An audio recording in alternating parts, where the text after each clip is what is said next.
Initially, when people see rhino, you're taken aback by how prehistoric they are. It's a big animal with horns situated on its head. It's got a wrinkly skin. It's actually quite funny. There's nothing black or white about rhino. They're actually all very grey in appearance. But yeah, I think you're just taken back by this overwhelming sense of this is a very big animal that, if it really wanted to, could do a lot of damage. So I think whenever you do see a black rhino, whether it be any rhino, and no matter how long you've worked with them, there's certainly a sense of anxiety and fear. It is quite scary to be close to them. They have a very bad reputation for being very aggressive. But I think the one thing that always strikes you when you first meet a rhino is just you have this absolute amount of respect for this animal that's managed to evolve over hundreds of thousands of years and survives despite everything that we are doing to them, because essentially their only real enemies are humans. They have no other natural enemies. Come closer. You won't always be able to get as close as this to a black rhino. Let's get closer until we can speak in the ear of a black rhino at the exact distance chosen by Cathy Dreyer, the one we call the rhino whisperer. But Cathy not only whispers, she also hugs, or rather she catches, wild animals, large or small. And she travels on foot, by jeep, by helicopter, through the protected natural areas of her country, South Africa. Above all, Cathy fights. She fights in the field, and in particular, her greatest enemies, poachers.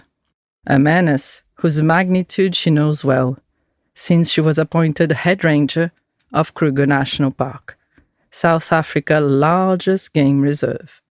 Kruger's a very, very big place. It is obviously 2 million hectares. So from north to south is almost 400 kilometers, and from east to west is almost 80 kilometers. So geographically, a very different place. The landscape does change. In the south, obviously, it's more sort of bushveld, lots of rivers and things. And then you cross over and you go into Mopani veld, which is just Mopani trees. There's drier parts. And when you get to the far north, you get all the baobab trees, again, the big rivers, the ravines, the gorges that you get. So the landscape is quite different. But I think wherever you go, you're always struck by the remoteness of some of these places. It's always incredible to fly over the park. And I think what, again, catches you is you can fly for an hour in Kruger and still not be out of Kruger in a helicopter. You can fly and not see anything built up, no big cities or anything around you. I believe there must be many places here where not a single person has ever set foot on. The Kruger Park is one of the first protected areas created on the African continent. It is by far the largest protected area in South Africa. Being the head ranger of its 2 million hectares, it's a tremendous responsibility. With Cathy, we will discover this icon of South Africa. And beyond that, we will also discover her love and dedication for one species, the rhino, and how this love drove her life. You are listening to Wild Basil, the podcast that tells the stories of some heroes that are changing the narrative of a region. I started my career working for the Veterinary Wildlife Services for South African National Parks. And what that basically was moving and translocating wildlife all across South Africa, but also Africa. So I spent 13 years doing that, moving everything from small antelope to elephant. That's what I did for a living. And in this time, I got to spend a lot of time with black rhino. Specifically black rhino, not white rhino. And I immediately realized that these were very, very special animals. And rhinos have been special for a long time. Around the 10th century of our era, a great civilization emerged in southern Africa, just after the fall of the Great Zimbabwe, a kingdom called Mapungubwe. In 1932, hidden on the royal graves of Mapungubwe Hills, was found a small statue covered in thin sheets of gold, like those of deities, the statue of a rhinoceros. Perhaps it was to attract their protection, or to appease their fury. In my very early days of working with Rhino, not really knowing them and understanding them and knowing how to approach a rhino, you often got yourself in very dangerous situations. So I do remember being chased a few times. Well, not chased, more being charged. Obviously their reaction is to defend themselves when they get close to you. And often the only thing that you really can do is try and get out of the way. If you're lucky, there's a tree that you can climb that gives you some safety. When a rhino is charging you, you don't even realize you've climbed a thorn tree on the way up. It's when you have to try and get yourself out of there that you realize what tree. So all of that just disappears into oblivion where you have a sort of a ton rhino charging at you. You don't worry about what kind of tree, whether there's thorns or not thorns or anything. You just find a way to get up there. And the worst part being that they're very inquisitive animals. So they would often hang around that tree for an hour or two trying to figure out what was there. So you'd be stuck up there for a very long time. And gratefully, every time you can laugh about the story around a fire at night and nothing serious happens. But certainly with Rhino, they've definitely given me a few scares.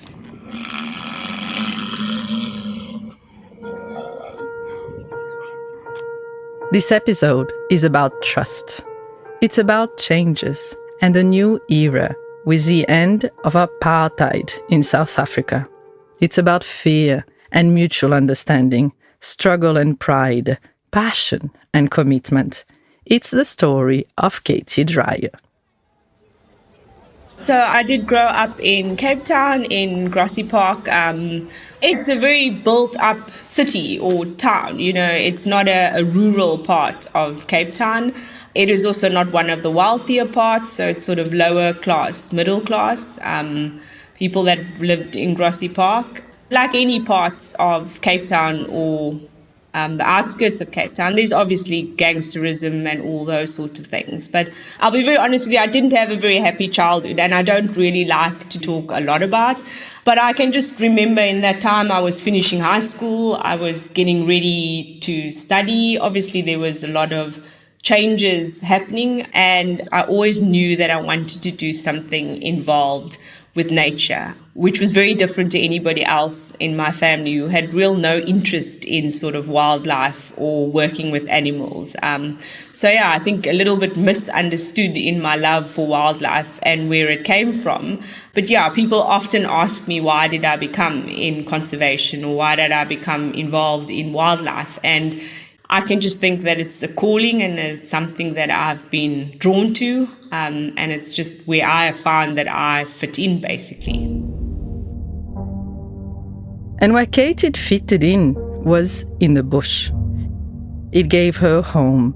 She committed her life to take care of it. When I was finished with school, I went and studied nature conservation in Cape Town.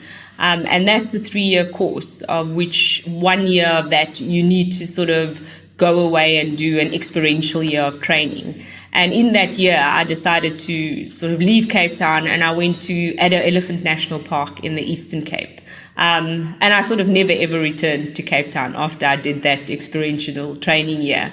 But it was in Addo where I got introduced to game capture. And it was there that I started working with Rhino and working with the Veterinary Wildlife Services unit. And what was supposed to sort of be just a year or two ended up being 13 years of working with wildlife, relocating and moving them.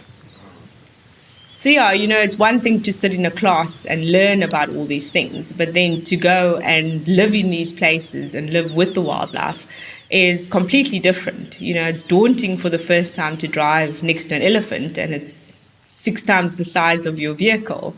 you no longer have neighbors. You don't have to worry about the crime. You worry about the elephant breaking your fence to come and eat your plants, or the leopard that's in your garden, or the bush babies jumping on the roof at night. Your problems of what stresses and worries you out is a lot different than a city. And that's been incredible. I've always said I really doubt after 20 years if I'll be able to go and live in a city again. Just living in South Africa, you quickly realize it's very unique in terms of the biodiversity that we have. We just have species and wildlife that you wouldn't find in the densities that we have anywhere else in the world. And I think you become a little bit spoilt because that's just normal. It's normal to have such a wide array of species. But certainly when I was growing up in Cape Town, you become very sheltered from that. And I guess unless you go on holidays to Kruger National Park or to the bigger parks, you can certainly grow up and not really be aware of that being around you. I certainly wasn't aware of sort of all these national parks and wild places while I was growing up. So I certainly think when I started working with the Veterinary Wildlife Services or game capture and traveling and moving, that's when you become very acutely aware of what an incredible country we live in and how diverse it is. And I think most South Africans don't explore South Africa enough. It's a massive country. Even just Kruger, where I live, where I work now in Kruger National Park, is 2 million hectares. So it's the size of Israel. It's bigger than a small country, and that's only one park. To get there, the road was full of thorns and captures. Thousands of captures, maybe even more. We have a million stories of catching animals, and I think we all enjoyed one of our most favorite captures was catching giraffe because it's a big animal to catch. It's an awkward animal to catch. It takes a lot of teamwork and coordination. Lots of laughs and giggles trying to run after and chase down giraffe and load them and move them. It's just a very awkward animal to catch. You're working with the world's tallest animal.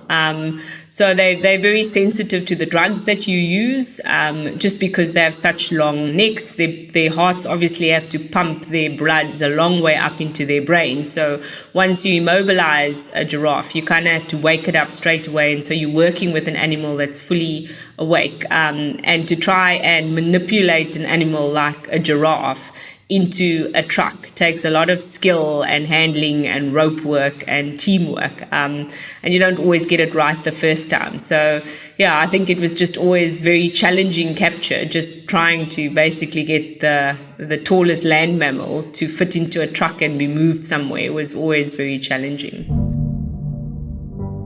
Working with wildlife, there's very little that's predictable in your day. There's very little that you can actually plan for and know how things are going to go, because everything you're working with wild animals, you're working with weather conditions that change. Everything is just working in a very unpredictable environment. And I'm a little bit of a perfectionist, so that was very challenging for me to work in an environment where you literally don't know what you're doing from moment to moment.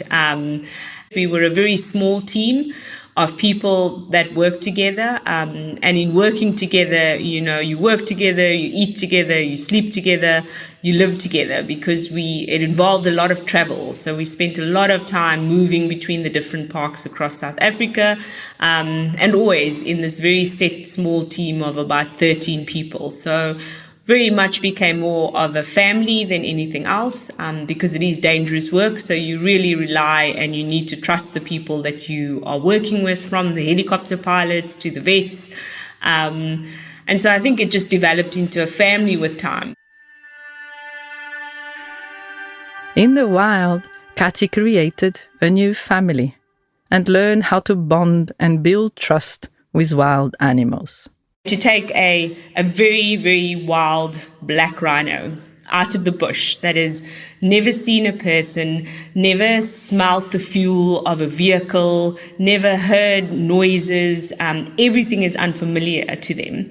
And you basically putting them in a box and trying to make them tame enough so that you can move them, sometimes 48 hours, sometimes longer, to all these different places.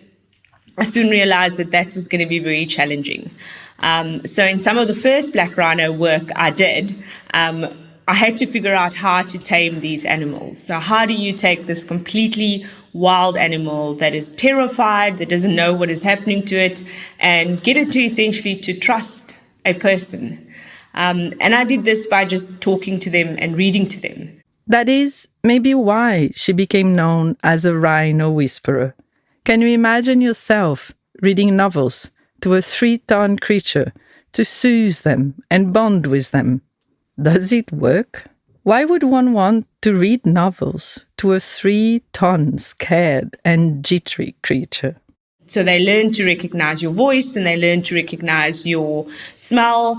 And after a while, you develop a trust with them. And it actually doesn't take that long. You can take a completely wild animal from the bush and within 10 days have them eating out of your hand. I used to think it's because they just absolutely love you, but I think they're such intelligent animals that they very quickly realize where food and water and comfort comes from. So they kind of accept you just because they realize that that's what they have to do. You become responsible forever for what you have tamed. This sentence could have been written about Cathy and the rhinos. Yeah, no, I mean, I really enjoy reading biographies. I enjoy books, anything about wildlife to do. And yeah, still, reading is something that I've always been passionate about. So that's why it was easy to sit and read to rhinos, whether they be stories about David Attenborough or wildlife explorations or things like that. Reading is certainly a place where I can sort of get away and switch off from everyday life in Kruger and sort of have a little bit of a fantasy world. I'm certainly a self-confessed workaholic, so I've never had a family. I'm not married or anything. It's all just been about work. So I think reading, luckily, the rhino enjoyed it, and it was something that I was very passionate about. And maybe, just as all of us, rhinos enjoy a good storytelling. Or maybe it's just the attention of taking the time to be with them. No, I think it's not really about reading. It's more the tone of your voice. I think if I had to be screaming, it would be different. It's just the tone of your voice. They enjoy listening to music. So just putting a radio on, it's just to constantly get now used to a different human noise. That was all. It was just about this monotonous voice the whole time that, after a while, it's just, you got to accept it. You have no choice, basically.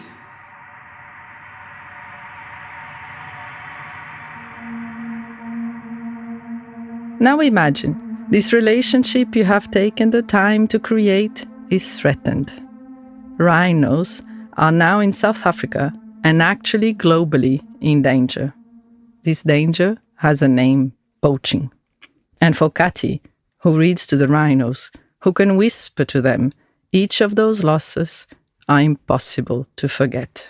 I certainly remember the first 3 rhino that I know of that got poached at the place where I worked in at the time. What hit me the hardest was just the brutality and what these animals had to endure. It was an adult rhino with its sub-adult calf, and then it had a 6-month-old calf. And when we had found them, the 6-month-old calf was still alive, but they had hacked its horn was really tiny. Obviously, it was very small. So they had basically, with an axe, chopped into its face until it was only its nasal bones exposed. And you could see its tongue through the top of its head, but it was alive. And it was trying to breathe. Mother was dead. Its older sister was dead, but this little one was still alive. I think you get to see what people are capable. You don't want to believe that another human being wants to inflict so much pain and suffering on an animal, but you quickly realize that people do. So I think you hit by, not only knowing the animals, those were animals that we actually knew and we had known them for a number of years. So you obviously have a personal connection to these animals, but to try and imagine at that time what those 3 animals must have endured. And I think also that we as humans are capable of inflicting such horrible pain on something else is very disturbing. In recent years, a lot of rhino that are injured or rhino that have been orphaned as a result of their mothers being killed by poachers. So these animals from the beginning have a very bad connotation to humans. Their first experience with a human is a horrific one. It's a little calf by its mom's side, hearing its mom screaming while its horn is being hacked off, sometimes when they're alive. So the fact that these animals can then, after so much time and after everything that they've been through, learn to again trust another person, I think is incredible. And I've recently just had an animal like that in 2017, and we affectionately named her Goose. And she was caught in Kruger, where I'm now based. And when we caught her, she had been shot through the foot. And in trying to survive, she'd basically walked the sole of her foot off. And she was walking on the bones. Everything was exposed. We weren't quite sure at that stage whether we could do anything for her, but we decided to catch her and put her into a holding pen and see if we could treat her. And she was a very difficult rhino, because you can only imagine she was not trusting of people. She had lived a long time in agony and in pain, just trying to make it through the day.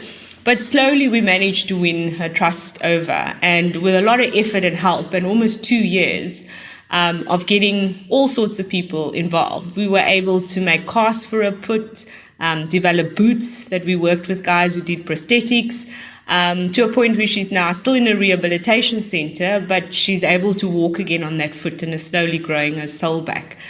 So yeah, I think I'm just always taken aback just by how intelligent they are and how trusting they are of us, irrespective of what their experiences with humans are.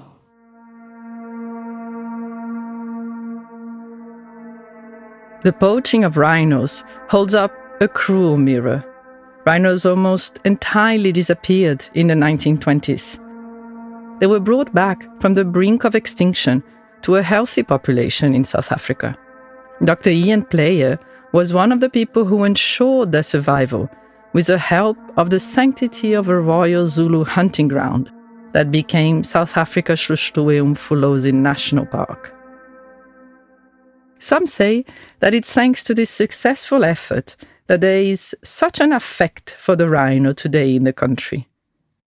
We say history has no memory. The rhinos would say it's true. At the start of the 21st century, the threat on them is back. In Kruger, it started in 2008, or in South Africa.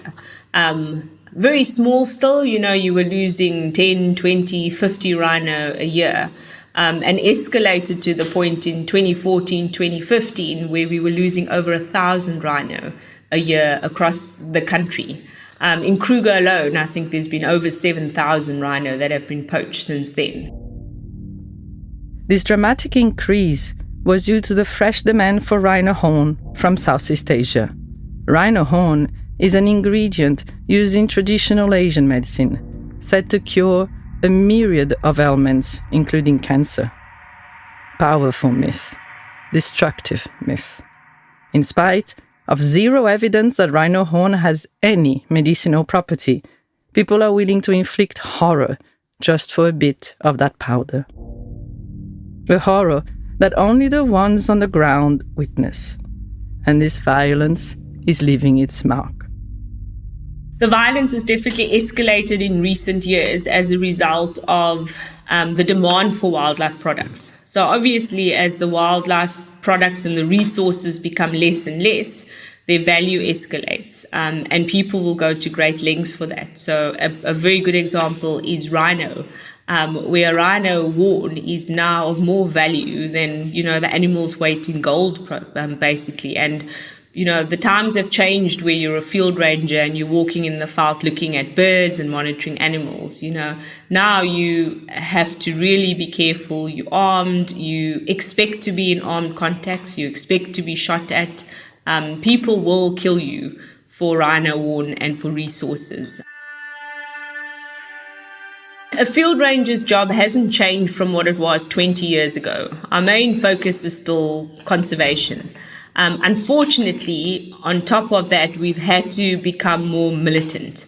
So it is the same person whose life was more about monitoring and doing conservation has now had to conform and change, and not by choice. And in some way, you're taking people who are actually, I think, quite soft people by nature. You've chosen to work in conservation, you've chosen to work with wildlife, you have a love for the environment, and now that environment is turned into a war zone, and you've had to learn how to adapt to it.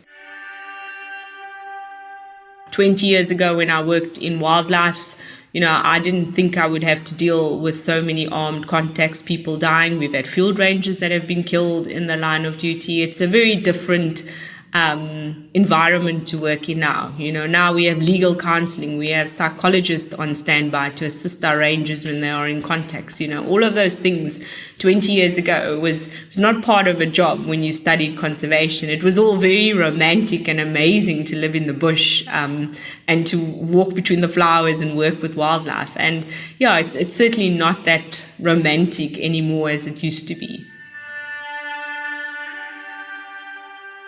I think the other hard thing is that comes with a lot of criticism. So there's a lot of criticism, international criticism, that we have become militarized in the way that we are doing things. And we're no longer conservationists. We are like people who are at war.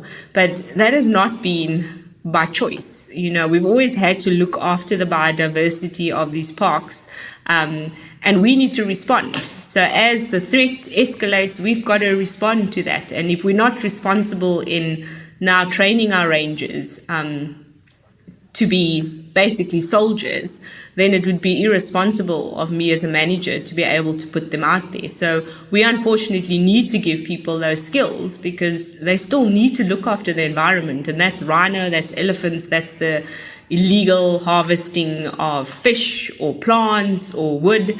And the pressure just becomes more and more. Eventually, rangers arm themselves, but the war is not fought on even ground. I always remind myself that you're trying to manage a place the size of Belgium. If Belgium had a war, what would the size of its army be? And what would the resources be allocated to try and protect Belgium? And we certainly don't have those resources within a conservation environment. Resources. It's a key word for people living on both sides of the fences of the park.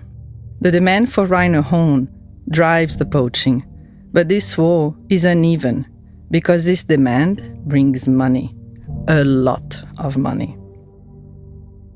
You have one of the largest national parks in the continent, bordered by millions of people that are poor and under pressure. How can Cathy and her team deal with this impossible situation? Most of the communities along parks are very impoverished communities. So if I take, for example, Kruger, where I am now, we have over 2.5 million people that live on the boundary of Kruger. A lot of those people have no access to any municipal services, so no running water, no electricity, no formal housing. So people live in severe poverty. And when you're trying to make ends meet and put food on the table, and you just look across the fence, and there's an abundance of wildlife. There's rivers with fish, there's game, there's meat, there's trees that can be cut down to provide wood, there's medicinal plants.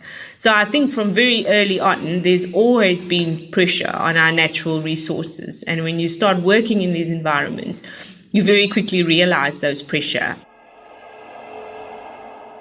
So our jobs are to protect the biodiversity, the law enforcement and the conservation of it.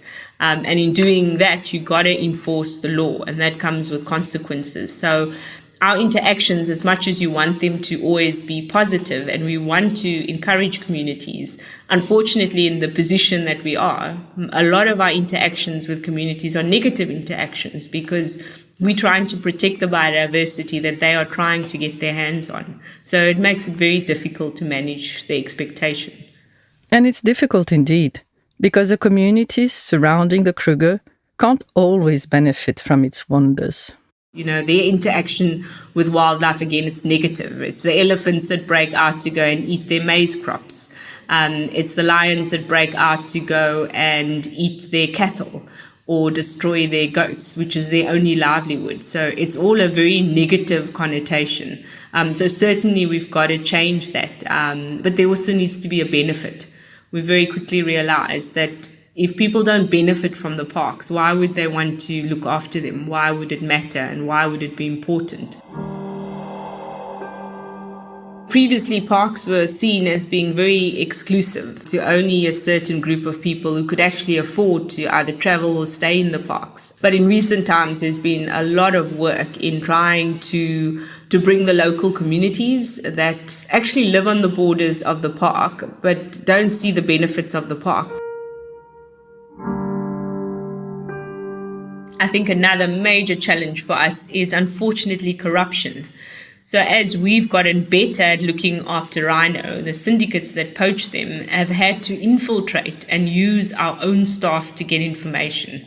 And I think that's really been demoralizing for the team. I think there's nothing worse than somebody who's been part of the team for a very long time having to find out that that person is given vital information. And they don't necessarily need to pull the trigger and shoot the rhino, but providing information on where deployments are, where rhino are, when people have gone shopping for the day, when the helicopter's broken, facilitating poachers coming in, bringing firearms in, taking firearms out.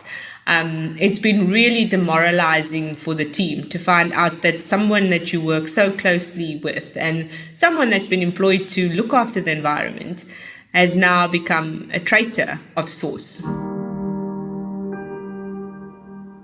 And so that's become a very, very difficult thing to manage. Understanding that, our staff live in communities where their families are and their families get threatened while they're at work. So it's not that easy as saying, don't get involved. What would you do if your family's life was at risk? Just for a little bit of information. So we've had to focus a lot on sort of how to stem corruption, putting incentives in place, because what is the incentive to be a field ranger? We don't earn a lot of money in conservation. We are certainly not here to get rich. People always say we get paid in sunrises and sunsets. That's our payment, but we certainly don't get paid a lot of money. So why do we want to stay honest when it's hard and people want to kill you and you can get charged by animals? So we've had to look at rewards and incentive to try and keep people honest. So certainly are very, very challenging, but also a lot of good things. People focus on the dead rhino and the corrupt rangers, but incredible people that work in the parks, people that still dedicate their life to conservation. And really we are incredibly fortunate to live in this environment. And among those who devote themselves, body and soul, to this mission, Cathy has shown herself to be so upright and determined that she has therefore been entrusted with an immense responsibility. I certainly did never imagine that I would be the head ranger of Kruger. I did work here in 2017 for 2.5 years and then left, and never ever envisioned that I would be in this position. And it's still very daunting and scary at times, but it really is an incredible privilege. So I've been the head ranger for Kruger for just over a year now. It's been a very big change for me. It was a hard decision. I've always been a very operational person. So I've always wanted to be the one who gets their hands dirty. Obviously, it's an incredible honor. I think being the head ranger of Kruger is maybe something that all rangers aspire to. And I knew that it was going to be difficult. I didn't come here thinking that it was going to be all roses and smooth sailing. I often think, why did I put myself in this position? I'm certainly not ready to not be an operational in the bush person. I'd like to think that I want to put good systems in place, that if somebody else comes, they can just take over. Where to from next? It's a very difficult thing because there's one head ranger in South African national parks, and now I am that head ranger. So where do you aspire to next? I think I'm happy to go anywhere as long as I know that I'm making a very big contribution and a valuable contribution. Hopefully I'll still be in this position for a long time to come, but I'm certainly looking forward to the day where I can just explore more. And just, get back to why I actually wanted to be in conservation. And what adds to the admiration, and also at times to criticism, is that the new head ranger of this flagship natural park of South Africa is a woman.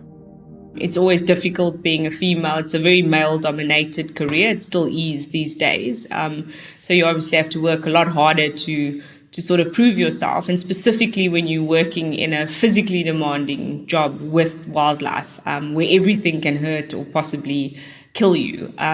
Because my career was not just driving through a park and looking at animals, it was actually physically catching them, handling them, moving them. It was intimidating. It really was. But I very quickly learned that if you work hard and you do your best, it's irrespective of gender, of who you are. People will respect you. I think it was a trying time, as it is for anybody who sort of leaves home and starts a new career. But it's difficult when your career is the bush, far away from friends or anything that's familiar to you. It was very challenging, but very rewarding at the same time.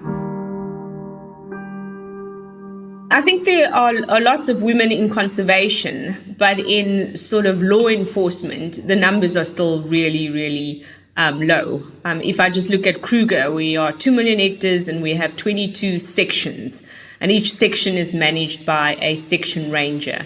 So within that, currently we have 2 female section rangers out of the 22. But it's not a conducive environment to having a family life. And so I think even though women might want to choose it as a career, it's a very hard career to fit in because the career doesn't bend. There's no flexibility. And maybe we need to do more work on making the environment more conducive to women. We do have a lot of women, obviously, in the other sectors, whether it's scientific services or tourism or hospitality, but specifically in ranger services being deployed in the field, it's still a very small number. And I just think it's just the work conditions are still not 100% conducive to being accommodating to that. But the bush school taught Cathy maybe the most valuable skill for her job. I think the one thing a rhino has taught me is that you need to have a very thick skin in life. You really do just need to have a thick skin and take things as they come. I think it's okay to be grumpy, and it's okay for people to think you're grumpy. A lot of it just comes out of misunderstanding. And I kind of like to be misunderstood. But I think the biggest lesson they've taught me is just to have a thick skin. And that thick skin is what has allowed them to survive through some of the worst times that we are currently going. But I think they teach you a lot about patience.